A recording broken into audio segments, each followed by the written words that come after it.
Hello everyone, thank you so much for clicking on today's video and welcome back to my channel. This story definitely feels like a movie if I'm being honest. Like what? I swear, sometimes you wonder whether these things are actually happening in real life. But I'd like to give OP the benefit of the doubt because he did seem sincere. It's honestly just something out of a movie. Anyhow, I do hope that you enjoy this. If you do, please give it a thumbs up. Anyway, on to the story. I've been a long time lurker here. I, a high libido 27-year-old male, never wanted to admit that I had problems with my low libido 25-year-old female fiancé. We started off going at it like rabbits, and within 5 years, we now only sleep together once every few months. Here's the problem. I'm writing this as I'm in the hotel room, about to go to my rehearsal dinner for my wedding that's tomorrow morning. This should have been a happy time for me, but I'm just filled with dread. I'm out of state for my destination wedding, and literally all of my closest friends and family that flew out here to see me on what is supposed to be the happiest day of my life have no clue how unhappy I am. I hate myself for letting it get this far.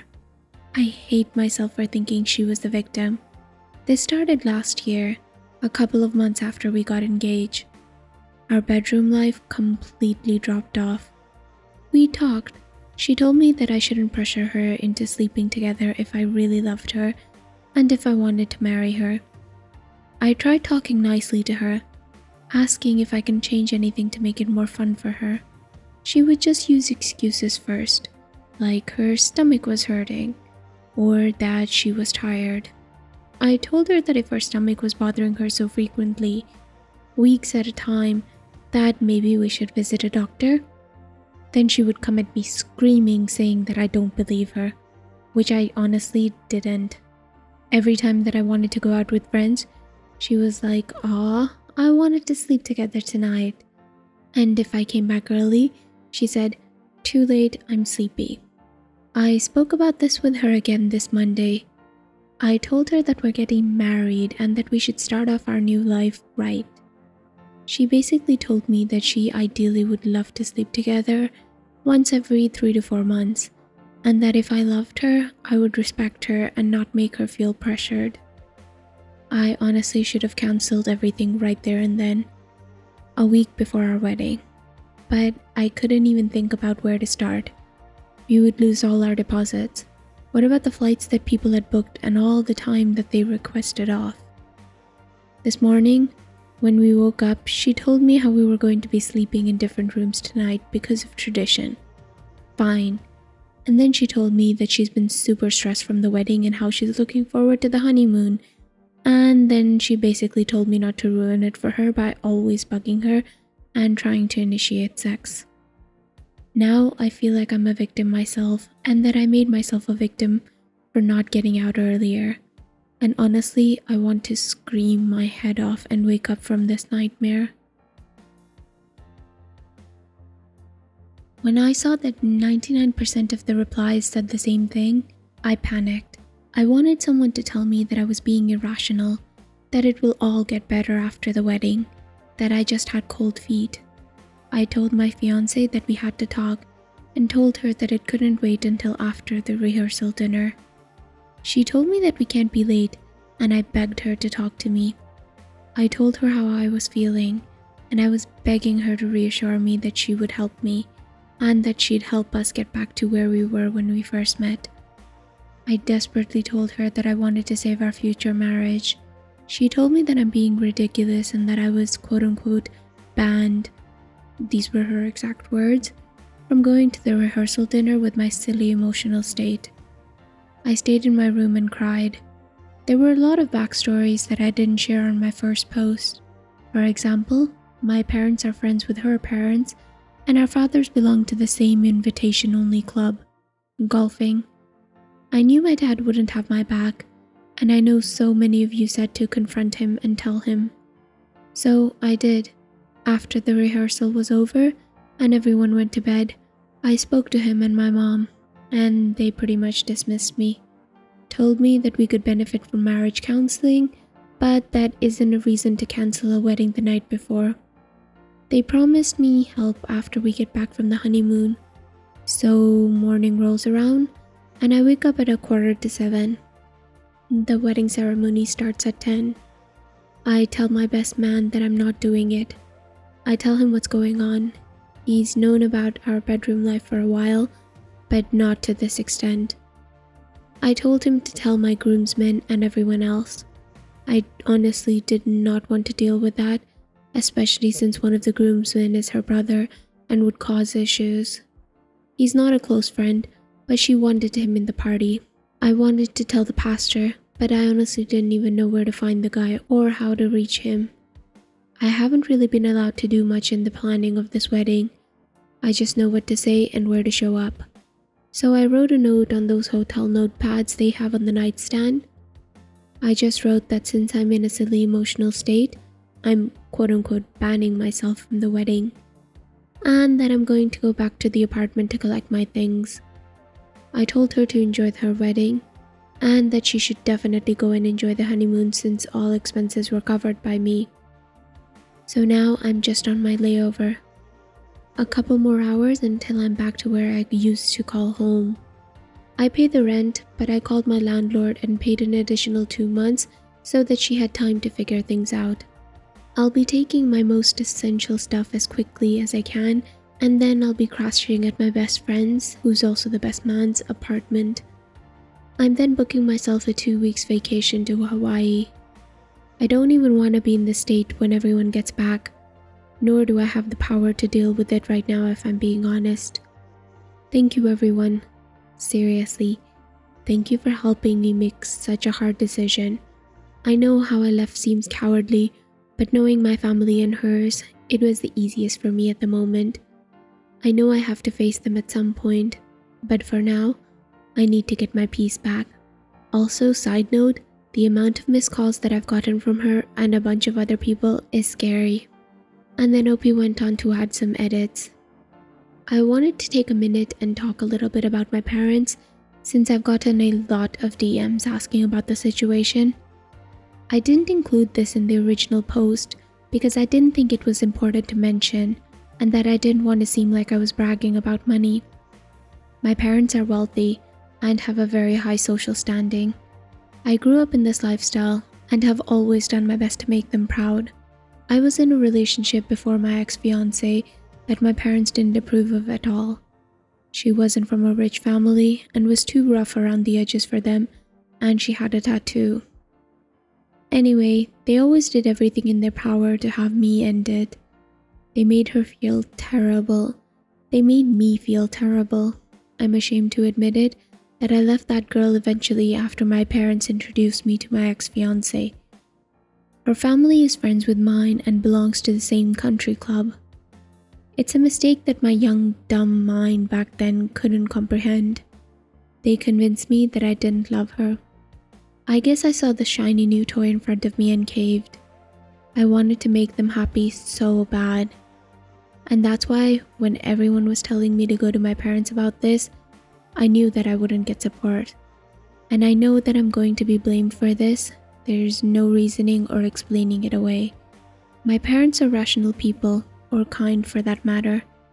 I still think of my ex, to this day. She was an amazing girl.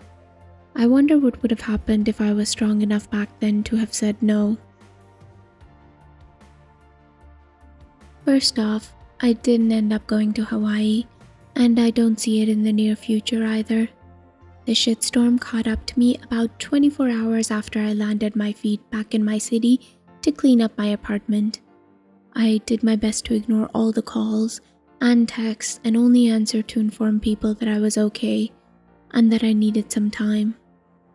My best friend has been getting an overwhelming amount of crap too, which I feel terrible for because it wasn't his decision at all, and I didn't want to make him my scapegoat.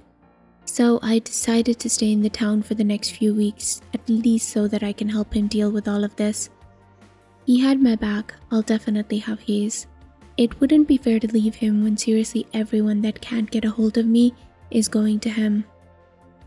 I've talked to my ex on the phone since. I wanted to make sure that she was okay and wanted to tell her in a short and simple manner that I did not want to marry her ever, or how I was no longer willing to continue any relationship with her. I told her the reasons why again. At first, she was apologizing and crying, which was honestly the toughest for me because I hate making people upset. Then she was back to blaming me for why she wasn't affectionate or loving, or that we didn't have anything going on in the bedroom. Everything that I would mention about her, she somehow turned it around and said that, well, it's because of XYZ. So I told her that since I have so many issues, it's perfect that we're not together anymore. Then she became crazy and started threatening, saying how she'll ruin me and that she's taking me to court. Her dad also sent me messages on how they're talking to their lawyers. My parents at this point are mentally disowning me, if not actually disowning me. My father refuses to talk to me, and I've only talked to my mother for a bit, telling her I'm not alright and why I really couldn't go through with it. I've gotten a lot of people asking if I'm alright, saying that they're here for me, and I'm glad for it. But I've also had a lot of people questioning on why I've become a quote-unquote dick or an a-hole. I've cleaned out my stuff from the apartment. I have everything I need back with my best friend with whom I'm staying. I took the cat too because I got him before knowing her. Luckily, I did it all in one day, and I don't have to go back for any reason. I guess her brother's pretty heated and flew back almost immediately because he showed up at my friend's apartment trying to get in and was yelling. Anyway, I don't have any regrets except letting it get this far.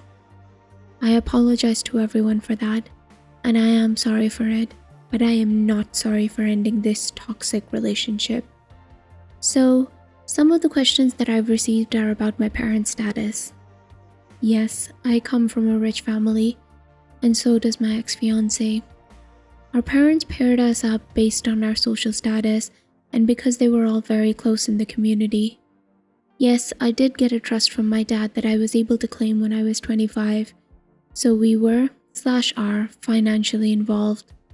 And yes, I do make my own money. I work a full-time job and make a great salary that definitely doesn't need to be supplemented if my parents cut me out of their lives.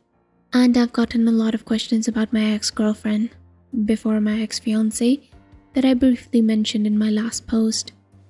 Me and her met young and fell in what we thought was love.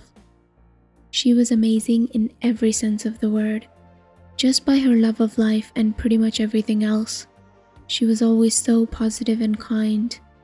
I mean, every relationship has issues, and so did we, but it was just so much simpler back then. And probably because we were so young. We had a great time in the bedroom, great times in general, and she was my best friend. I'll probably never love someone as much as the young me loved her back then, but with being young and idiotic, you make dumb decisions and you're easily swayed. I've tried to please my parents my entire life, with school, with my social life, with my career, and they hated her. They hated that she had a tattoo, that she didn't come from a rich family, that her dad was out of the picture. They didn't say that those were the reasons, but I knew. And eventually, the relationship was too hard to keep. They were terrible to her, constantly, and she put up with it like a trooper. But I remember how hard it was, and how easy letting go seemed. Especially when my parents introduced me to my ex-fiancé, a shiny new toy. I'm not proud of leaving her, and I know that I would have ended up marrying her, but my mind couldn't comprehend it back then. I've also had a lot of people ask me to reach out to her, and I've had a lot of people that cautioned against it. I've spoken to her a few years ago since our breakup, but just briefly. I recently found her on social media and sent her a "Hello, it's nice to see you again" text, and she just replied with, "Congratulations, I heard that you got married." Anyway, it was a long conversation, and we had some laughs, but we're meeting for coffee Sunday night, so there's that.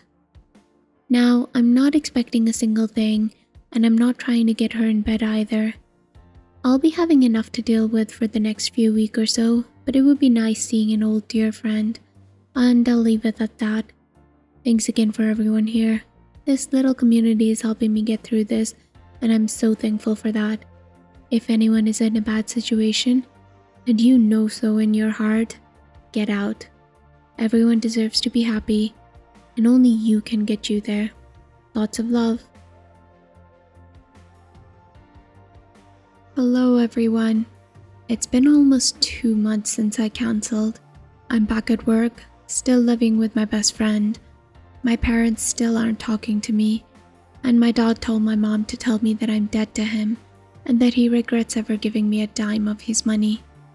I also lost a lot of my friends and a lot of relatives. I've been labeled the quote-unquote biggest a-hole by many people and even blasted on social media. My ex is a vindictive bee and made up a lot of stuff about me cheating on her, and that's why she held off sleeping with me. For the record, it was not true. Ever. She tried the whole being nice to get me back, and when it didn't work, she became crazy and threatening.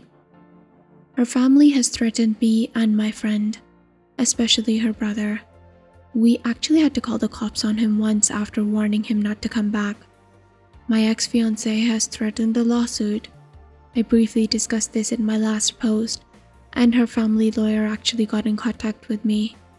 Not sure if it will actually make it to court, but I'm going through the process to protect myself with my lawyer. I also met up with my ex-girlfriend, the girl that I dated before my fiancé. I spoke about her in my last update. We had coffee and things went great. We've been seeing each other casually a couple of times a week since.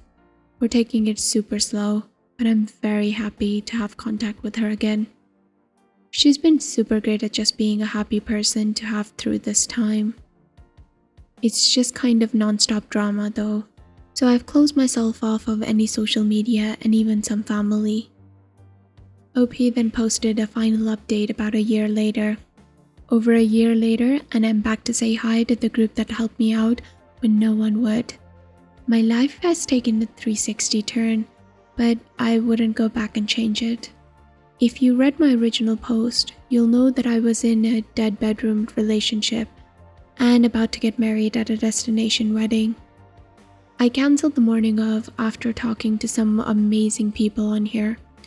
All hell proceeded to break loose, and now it's finally quiet. My parents, my ex, and her parents are all crazy. I've unfortunately got no contact with my parents. I was sued and harassed for almost this entire past year. I had to leave my job and my livelihood behind. I've actually never been this broke before. It's almost funny. My ex played the I ruined her life card and only really stopped when she knew there was nothing left to take. Well guys, I still have my pride, my integrity, and I also have a good time in bed. I rekindled my relationship with my high school sweetheart, the one my family desperately tried to get away from me, and we just got engaged. There are no plans for a wedding yet. It'll probably be something small between us and my best man and her best friend. So guys, what did you think about the story? I do have a few things to add that I hope sort of clear things up, particularly around OP's financial situations towards the end. His ex-fiance's parents sued him because they had primarily paid for the wedding and it was very expensive, and because he left at such a short notice and caused so much emotional distress, that's how they could sort of get away with suing him. And it looked like he was able to use a lot of his funds to pay off the wedding, but right after that he decided to get a house, thinking that he still had his job, but then he lost his job and things sort of snowballed from there. I do hope that OP is doing well now. I hope that he's happy. Honestly, when I was reading this, especially the first couple of updates when he first mentioned his ex-girlfriend, I did feel that there were some unresolved feelings there, and I'm glad that OP was able to sort of rekindle that relationship. Again, I hope that OP is well and that he's doing much better financially than he was 3 years ago. But that's about it for today, folks. Thank you so much for listening to this story. If you did like it, please give it a thumbs up. That really helps my channel. And if you're looking for more stories from Reddit with updates, please subscribe.